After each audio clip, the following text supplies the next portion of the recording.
La estructura básica de cualquier controlador programable está representada por las siguientes partes: fuente de alimentación, unidad central de procesos, sistema de entradas y salidas, terminal de programación y periféricos. La fuente de alimentación es la encargada de convertir la tensión de la red de 220 volts alternos a baja tensión de corriente continua, normalmente 24 volts, siendo esta última la tensión de trabajo de los circuitos electrónicos que componen el controlador.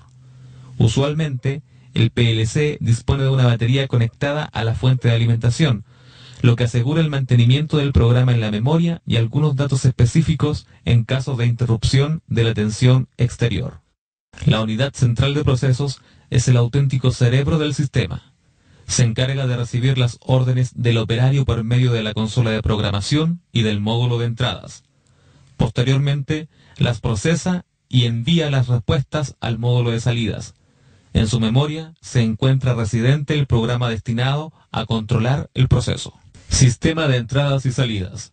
Normalmente los sistemas de control se implementan utilizando un PLC, que a través de sensores obtiene la información de un proceso y mediante actuadores logra el comportamiento programado o deseado del mismo.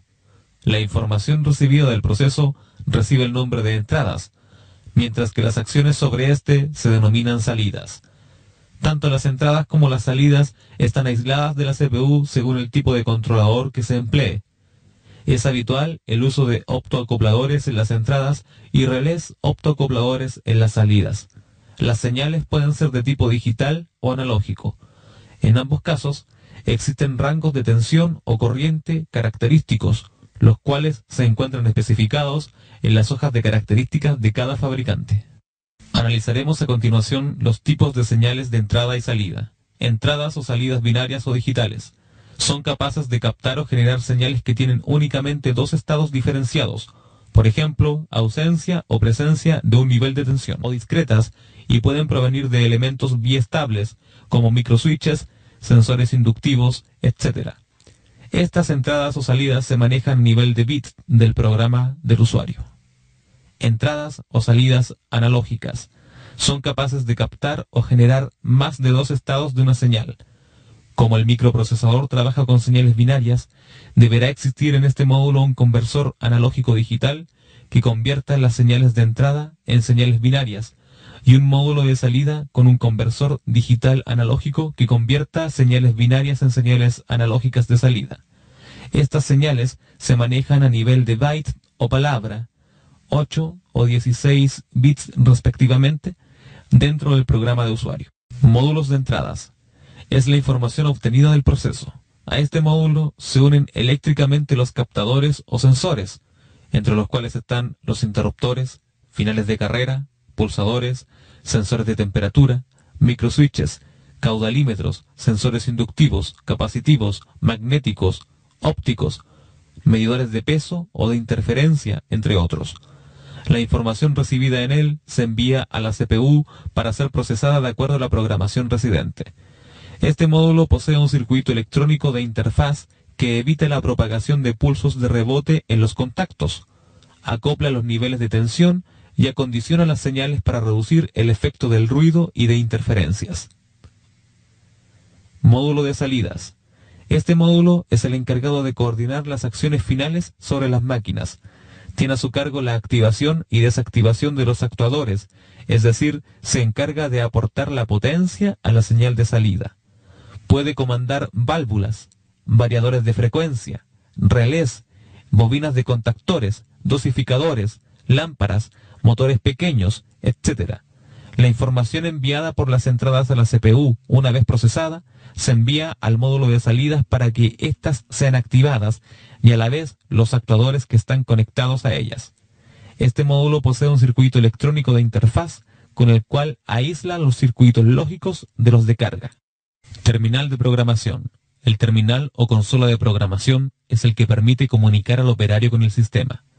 Las funciones básicas de este son las siguientes: transferencia y modificación de programas, verificación de la programación e información del funcionamiento de los procesos.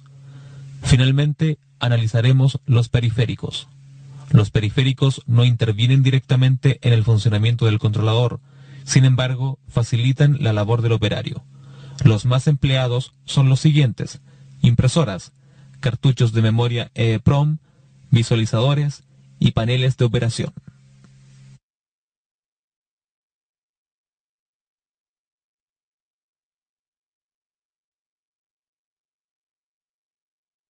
Ciclo de funcionamiento de un controlador programable. Cuando se pone en marcha el PLC, se realizan una serie de comprobaciones relacionadas con el funcionamiento de las memorias, con las comunicaciones internas y externas, con los elementos de entradas y salidas y con las tensiones de la fuente de alimentación. Una vez efectuadas estas comprobaciones, y si las mismas resultan ser correctas, la CPU inicia la exploración del programa y reinicializa. Esto último si el controlador se encuentra en modo run o de marcha, ya que de estar en modo stop o de paro, aguardaría, sin explorar el programa, hasta la puesta en run. Al producirse el paso al modo stop, o si se interrumpe la tensión de alimentación durante un tiempo lo suficientemente largo, la CPU realiza las siguientes acciones: detiene la exploración del programa y pone a cero, es decir, desactiva, todas las salidas. Mientras se está ejecutando el programa, la CPU realiza en sucesivos intervalos de tiempo distintas funciones de diagnóstico. Cualquier anomalía que se detecte se reflejará en los indicadores de diagnóstico del procesador y, dependiendo de su importancia, se generará un código de error o se detendrá totalmente el sistema. El tiempo total del ciclo de ejecución viene determinado por los tiempos empleados en las distintas operaciones. El tiempo de exploración del programa es variable en función de la cantidad y tipo de instrucciones, así como de la ejecución de subrutinas. El tiempo de exploración es uno de los parámetros que caracteriza a un PLC y generalmente se suele expresar en milisegundos por cada 1000 instrucciones. Para reducir los tiempos de ejecución, algunas CPU constan de 2 o más procesadores que operan en forma simultánea y están dedicados a funciones específicas. También se puede descargar de tareas a la CPU incorporando módulos inteligentes dedicados a tareas específicas.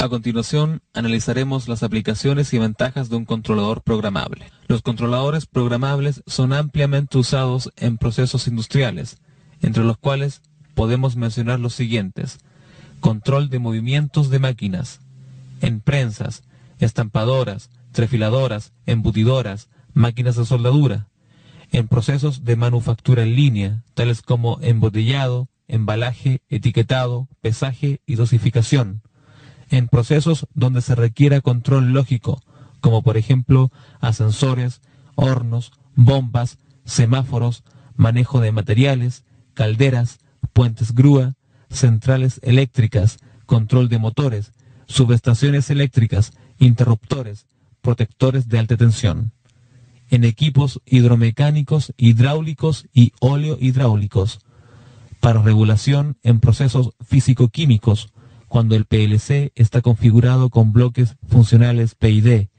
y en general los controladores son empleados en procesos o máquinas con restricción de espacio, o bien en procesos de producción periódicamente cambiantes, procesos secuenciales o combinacionales.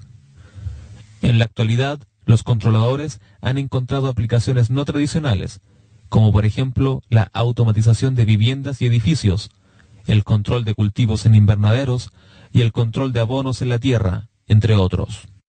Entre las ventajas de los controladores programables es posible mencionar las siguientes: menor tiempo de elaboración de proyectos, posibilidad de hacer modificaciones sin costo añadido en otros componentes, mínimo espacio de ocupación, menor costo de mano de obra, mantenimiento económico, posibilidad de comandar varias máquinas con el mismo controlador, menor tiempo de puesta en marcha.